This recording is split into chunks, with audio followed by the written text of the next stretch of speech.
의료법 개정안을 두고 여야 공방도 커지고 있는데요. 도대체 뭐가 문제일까요?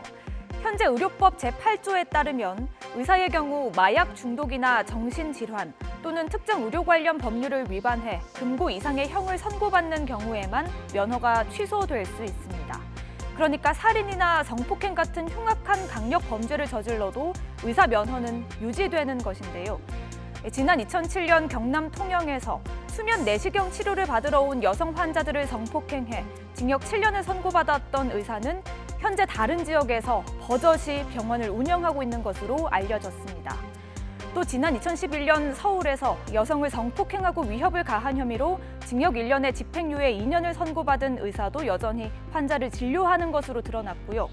심지어 지난 2011년 만삭의 아내를 숨지게 한 혐의로 징역 20년을 선고받은 의사조차 현재로서는 의사 면허를 취소할 방법은 없습니다. 이에 정의당 강은미 원내대표는 최근 5년 동안 살인 등 4대 범죄를 저지른 의사가 2,800명을 넘어섰고 성범죄를 저지른 의사가 600여 명인데도 대부분이 면허를 유지하고 있다고 지적했는데요. 원래부터 이랬던 것은 아닙니다. 지난 2000년 의료법이 개정되면서 의사 면허의 이른바 철밥통 시대가 시작됐는데요. 이걸 이제 좀 바꾸자는 것이죠. 실제로 의사를 제외하고 변호사와 회계사, 법무사 같은 대부분의 다른 전문직의 경우 범죄의 종류와 상관없이 금고 이상의 형을 선고받으면 면허가 박탈됩니다. 이에 대해 의사협회는 살인이나 성폭력을 옹호하는 것은 아니지만 다른 전문직과는 역할의 차이가 있다고 강조했는데요. 들어보시죠.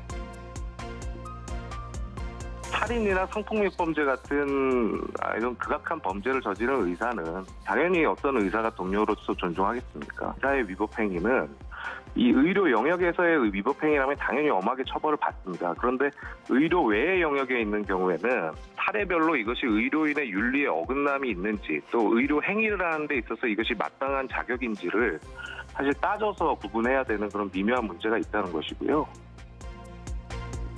반면 국회 복지위 여당 간사인 민주당 김성주 의원은 의사들의 잘못된 특권을 바로잡을 기회라며 의사협회의 반발은 집단 이기주의라고 반박했습니다. 역시 들어보시죠.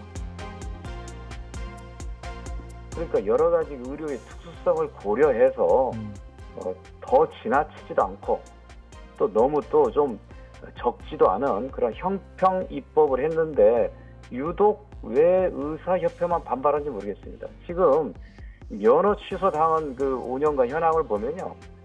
의료인들 총 310명 중에 의사가 141명, 한의사가 84명, 간호사가 66명이에요. 한의사나 간호사협회는 조용합니다. 의료법 개정안, 이번 주 후반 법사위를 거쳐 오는 26일 본회의에 오를 것으로 전망되는데요. 의사협회가 강력 반발하는 상황이어서 지난해 의대 정원 확대를 두고 벌어졌던 진통이 재현될 가능성도 있습니다. 뉴스가 있는 저녁 안규령입니다.